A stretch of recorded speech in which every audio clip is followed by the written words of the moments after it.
Y muy conectado con esto, vamos a invitar a Giselle Silva, doctora en psicopatología de niños y adolescentes por la Universidad de Zúrich, investigadora y consultora internacional en tema de niñez vulnerable y familia, asesora del programa ProNiño de la Fundación Telefónica en Perú.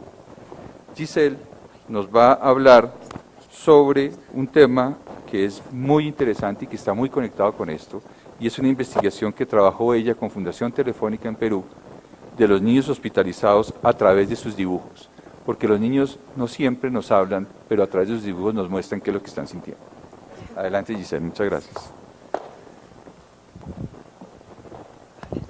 Bueno, ¿me escuchan? Sí. Muy buenos días con todos.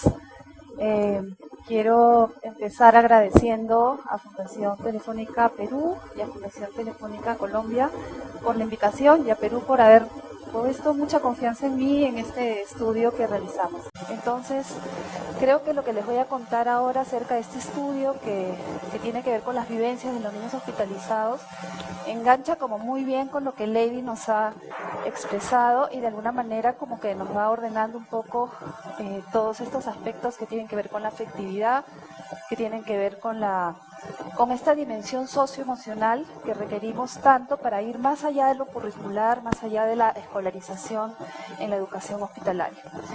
Entonces, para empezar, yo les quiero preguntar si ustedes alguna vez estuvieron hospitalizados de niños o si es que tuvieron o tienen algún hijo que estuvo hospitalizado. Y un poco la pregunta es, ¿qué es lo que en ese momento se necesita? ¿No? Como que conectar un poco con esas necesidades y con esos sentimientos. ¿Qué sentían también en esa oportunidad? Como que eso es muy, muy importante y es lo que Lady nos ha contado ahora. La experiencia de pérdida de la salud es un momento de crisis, ¿no? Que pone al niño y a su familia en la situación de tener que afrontar esta situación de la mejor manera, sacando todos los recursos que uno tiene dentro para ir, digamos, en búsqueda de la recuperación del bienestar. Pegarlo.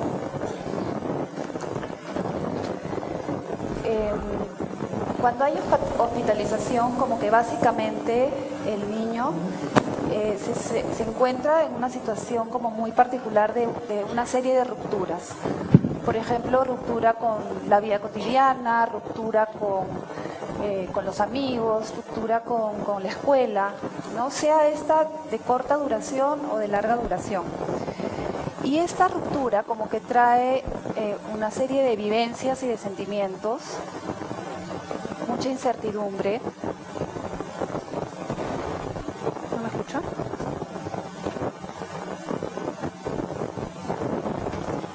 ¿Y esto?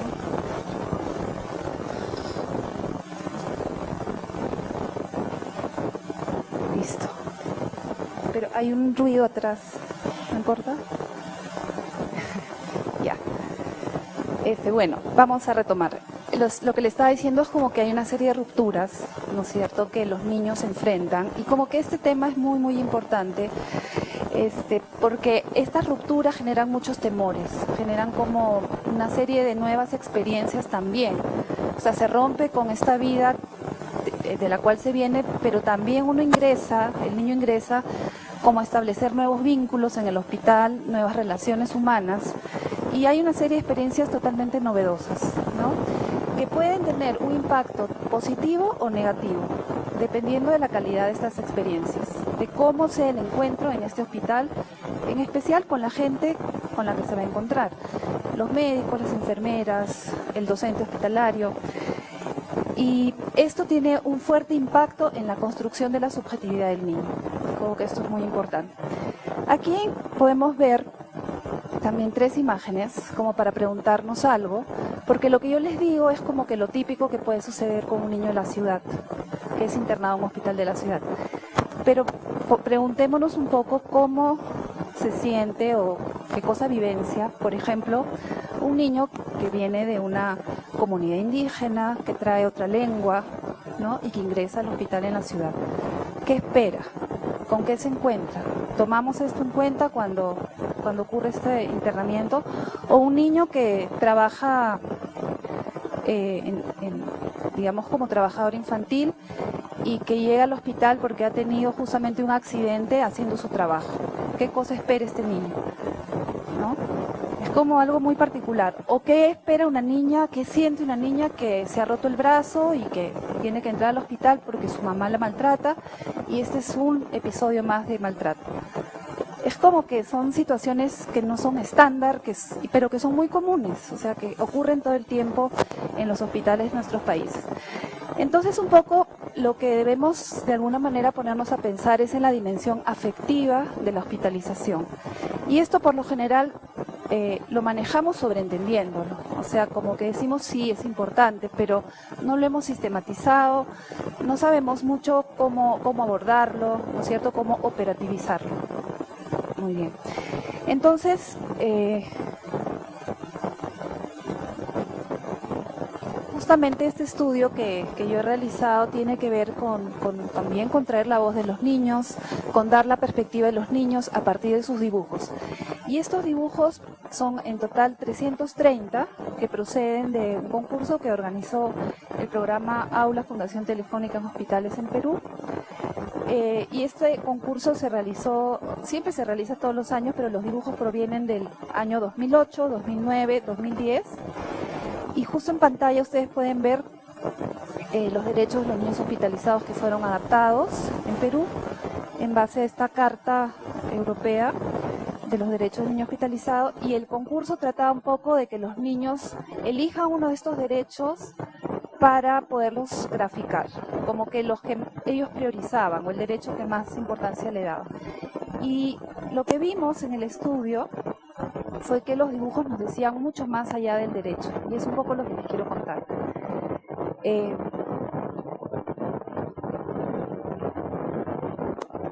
Bueno, un primer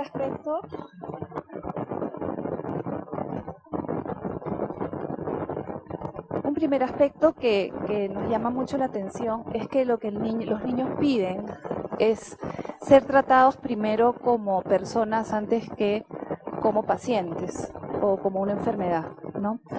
Y eso tiene que ver con el hecho de justamente escucharlos, tomar en cuenta un poco, como lo que decía Lady, no excluirlos de las informaciones que ellos requieren del aspecto de ser tranquilizados, ¿no es cierto? Y en este dibujo podemos ver una escena muy conmovedora. Hay dos médicos que conversan y uno le dice al otro: tenemos que amputar el miembro inferior izquierdo, y el otro contesta: ya no se puede cortar, la infección. Y el niño dice: qué miedo, creo que amputar es cortar. ¿Qué me van a cortar, Diosito? No.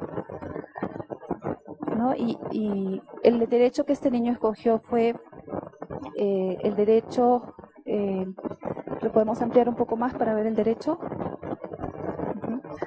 Tengo derecho a que las personas no hablen de mí como si yo no estuviera presente, ¿no? Es como muy elocuente.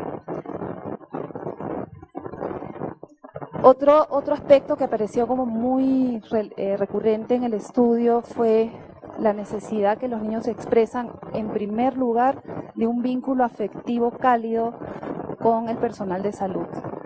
Esto es como sumamente relevante y a veces depende un poco del azar, de que le toque una buena enfermera, un buen doctor, pero ¿cómo hacemos para que esto sea una cuestión ya perenne, ¿no? En este dibujo, por ejemplo, vemos una niña del Hospital del Cáncer que lo que nos dice en su dibujo es: gracias por cuidarnos con cariño, y está al lado su enfermera con quien ha construido una relación muy buena. Sin embargo, no siempre, digamos, ocurre estos vínculos afectivos positivos. En nuestro estudio vimos como un 20% de niños que nos mostraban una relación más bien fría, dura, ¿no? Acá en este dibujo vemos que la niña le dice: me tapa por favor, tengo frío, y la enfermera le contesta: tengo tantas cosas que hacer. Y la niña con un rostro triste. Luego, otro aspecto que podemos ver en este dibujo, que también apareció como algo relevante, es esto que ya hemos dicho, ¿no? El derecho a ser informado y que cosas expliquen qué cosa está sucediendo. Sin embargo, si vemos bien la imagen, este personaje, ¿no? Que es el niño que se representa a sí mismo en su dolor. Podemos observar los detalles, tiene como grilletes, ¿no? Como que parece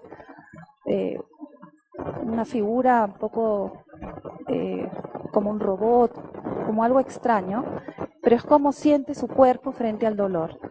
Y si vemos el mensaje, dice, alguien me dice por qué me duele todo.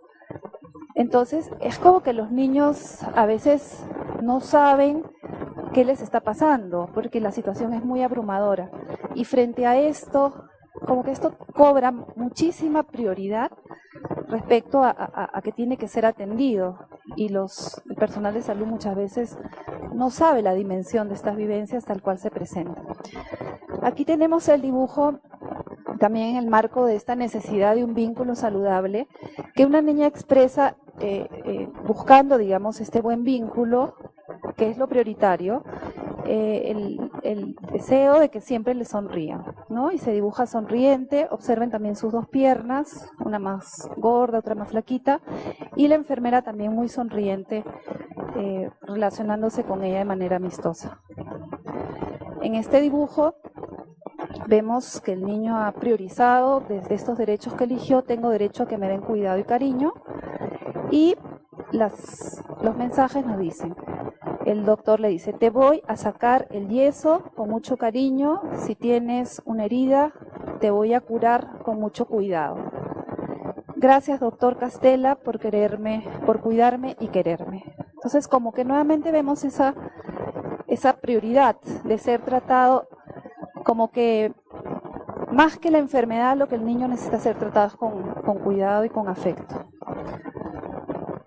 Otra necesidad importante, que fue la segunda que apareció como relevante en frecuencia, fue la necesidad de juego, de movimiento, de aprendizaje y de tener recursos para ello. En este dibujo el niño se ha representado a sí mismo en el aula hospitalaria y se puede observar que interactúa con otros niños y que tiene, digamos, a disposición juguetes y material de aprendizaje.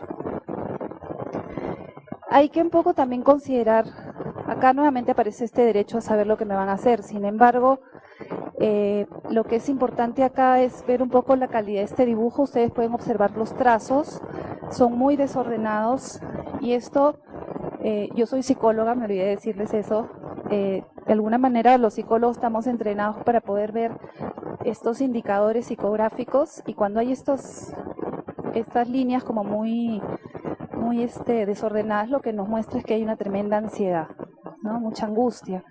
La niña se representa también en una posición horizontal y entonces básicamente lo que nosotros vimos era justamente que parte hacia al lado del afecto, al lado del juego, del movimiento, lo que los niños necesitan es ser tranquilizados con información pertinente y justamente como adecuada a la edad de ellos.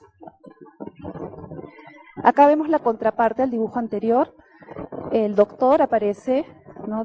Diciéndole, Evelyn, hoy te vamos a operar y te pondremos clavos en tu pierna para que te crezca el callo y puedas caminar mejor, no te va a doler.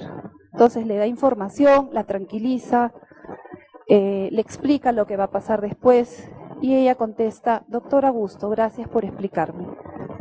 Entonces, como nos decía Lady, o sea, los mensajes, no porque son niños, ellos no van a entender, al contrario, ¿sí? Lo que se requiere es información ordenada, humana, empática. Aquí vemos un dibujo.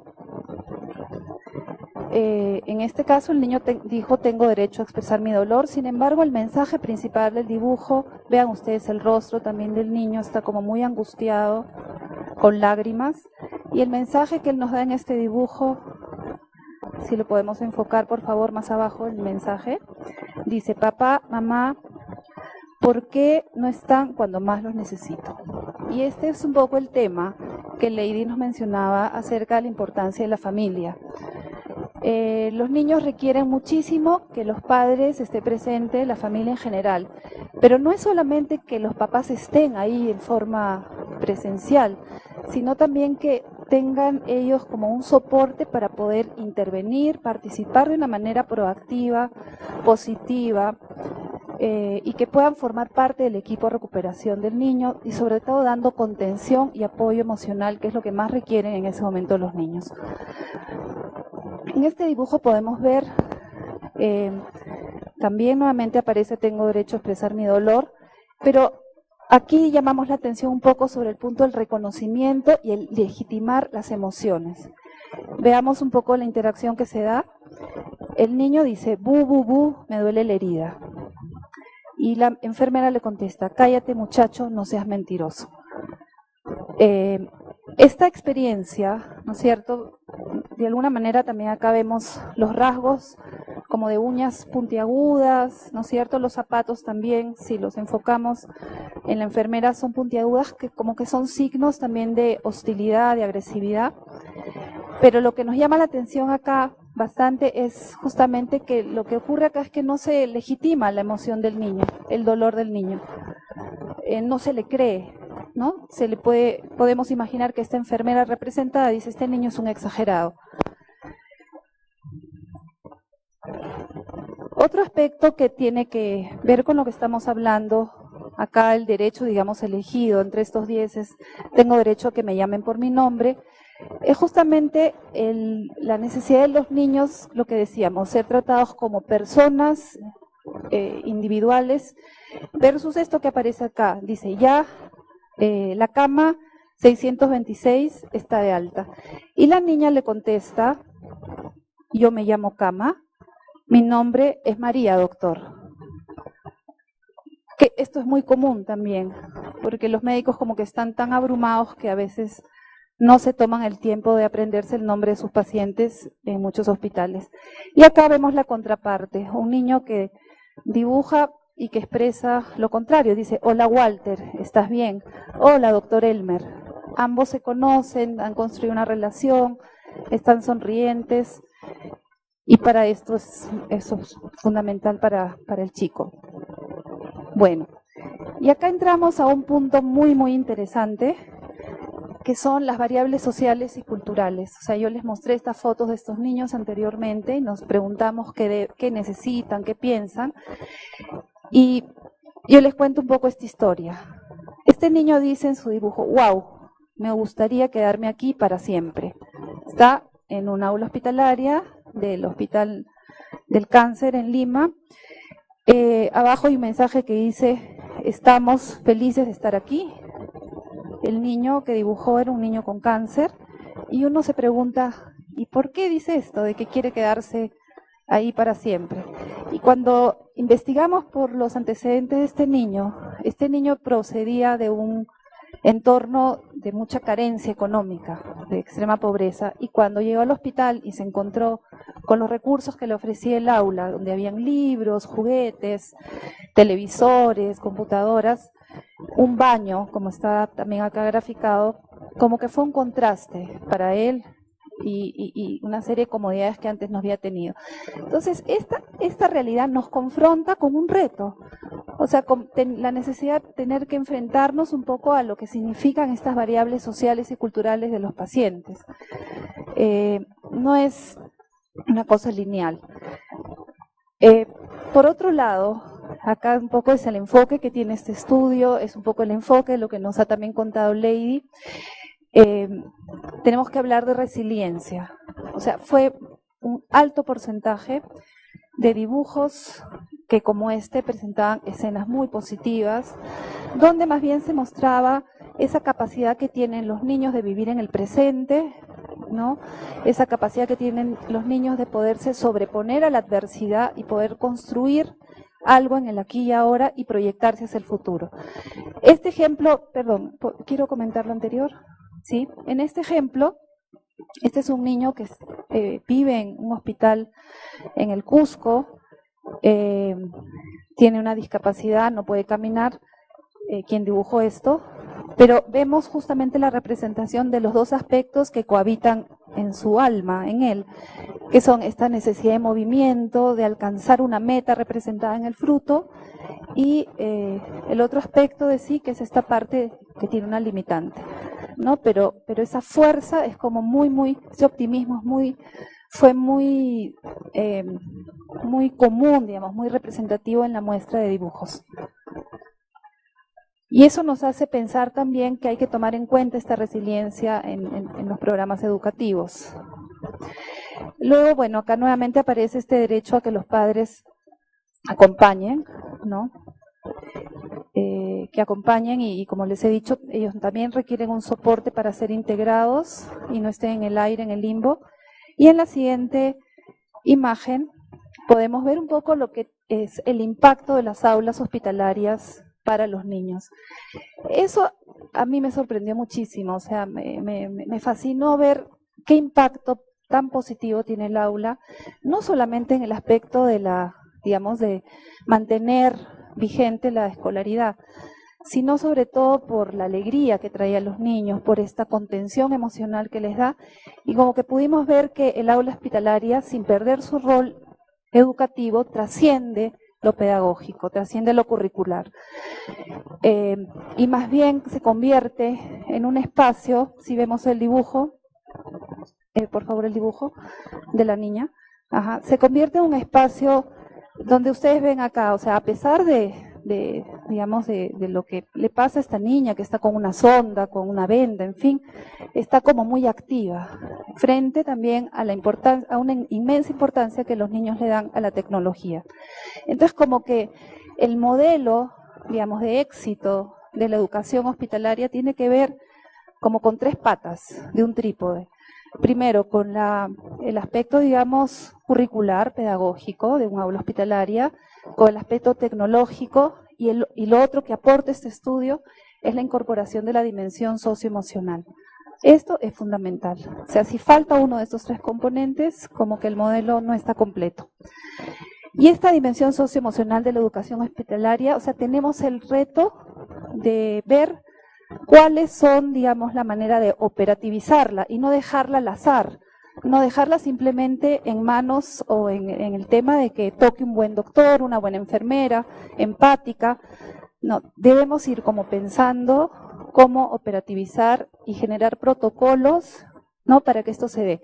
Yo sé que evidentemente el ser empático no se enseña de una manera fría, pero eso supone probablemente que los médicos, las enfermeras, los docentes hospitalarios en general puedan revisar también su propia historia de vulnerabilidad para poder conectarse mucho mejor con sus pacientes alumnos.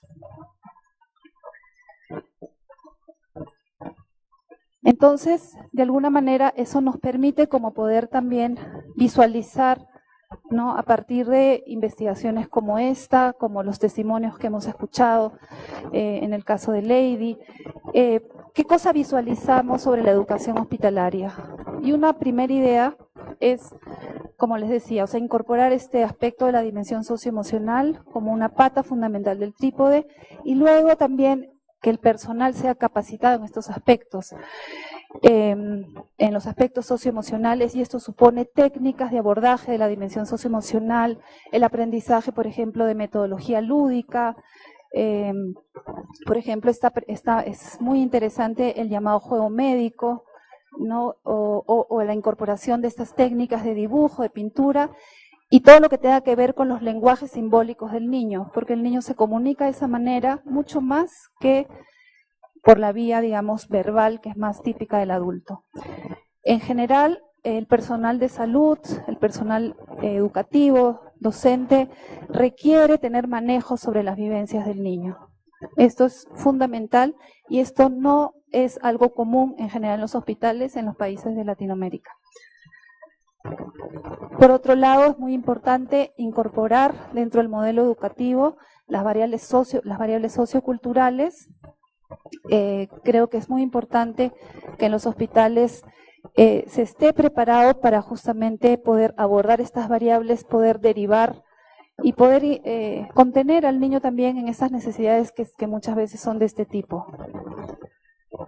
Como les decía también, la necesidad de capacitar a los padres de familia con modelos simples, que no sean muy caros. A veces basta solamente con poderlos reunir, poderlos explicar, mostrar dibujos de niños, por ejemplo, para que ellos sepan, ¿no?, que haya un puente entre el personal de salud y ellos y darles cierta información e instrucciones de cómo poder participar.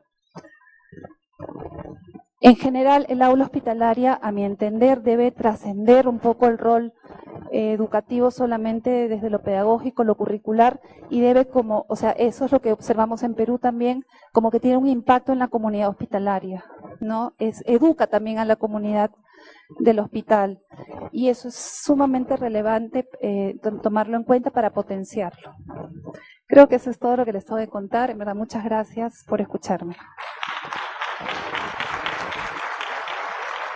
Es claro que tu investigación, el material muestral de tu investigación, nos lo dijiste, son más de 300 dibujos de 3 años del concurso de dibujo de recoger material, y que solamente vimos una pequeña muestra.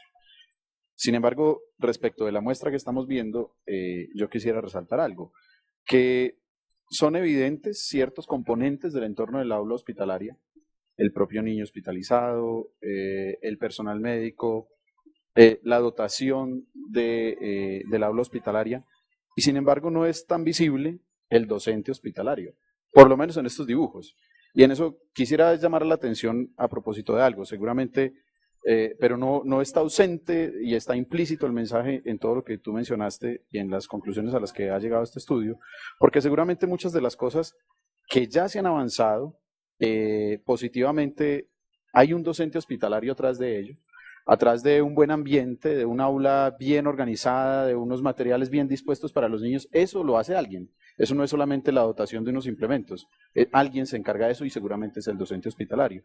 Pero también respecto de las necesidades que tú llamabas la atención, de incorporar esta dimensión emocional y esta dimensión afectiva tanto en el proceso terapéutico como en el proceso formativo, seguramente es el docente el que eso lo puede liderar, catalizar y el que pueda ayudar a hacer, porque eso lo vemos en Colombia. Nuestros docentes hospitalarios ayudan a hacer un muy buen puente de la relación entre el personal médico y los niños y las niñas que están hospitalizados. Entonces, la pregunta que quisiera hacerte es, ¿qué características, también en lo que ustedes ya han concluido en este estudio, qué características consideras que tienen los docentes que lideran estos procesos de las aulas que existen en Perú, y cuáles crees que deban tener y qué debe ser indispensable en el rol de un docente en un aula hospitalaria? Sí, yo te agradezco mucho la pregunta y también como que los quiero invitar mañana al taller que va a haber sobre la ampliación de este estudio, porque ahí también vamos a poder conversar más sobre el rol de los docentes, que sí aparecen también en los dibujos, pero como tú dices, creo que es una figura muy, muy importante que está dando, o sea, está detrás y dando soporte y como que constituye sobre todo un referente afectivo muy importante para los niños. Sobre todo es eso. Eso es lo que pudimos ver en este estudio. El docente, por lo general, es y debe ser, ante todo, empático. Eso es como que lo central, la calidez, ¿no? Esta necesidad también de entender las necesidades del niño, debe estar como muy presente. Evidentemente, como que también es muy importante que el docente entienda que los aprendizajes no necesariamente deben provenir de una currícula, digamos, de una educación regular, sino más bien justamente partir de las vivencias que en ese momento el niño o sea, los niños, el grupo que atiende están experimentando, porque así los aprendizajes son muy significativos y parten justamente de estos temas con que el niño está confrontado. Entonces creo que esa sensibilidad, esta intuición, estar muy conectado con el niño es como lo fundamental. Y por cierto, eso encontramos en el estudio, o sea, docentes que eran muy capacitados, la mayoría son mujeres, pero también habían hombres capacitados durante muchos años para eso, pero que también tenía una calidad como humana, personal, y como que era gente muy especial, que querían mucho a los niños, querían mucho ese trabajo. Creo que ese amor por este tipo de trabajo también es muy, muy importante.